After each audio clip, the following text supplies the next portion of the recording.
Status quo pa rin. Alam nyo naman, di ba, para magkaroon ng leadership change, tulad nung nangyari nung 2 weeks ago, kailangan ng majority number of members of the Senate. So, solid pa rin kaming 11 sa minority. May madadagdag po ba doon sa 11 para kayo na po muli ang maging majority?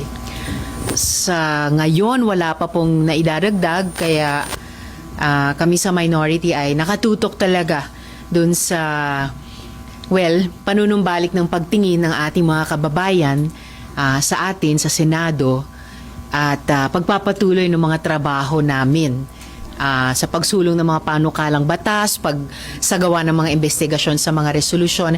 In a few months, paggawa ulit ng budget, at dahil nanumpa na kami bilang mga senator judges, yung impeachment trial.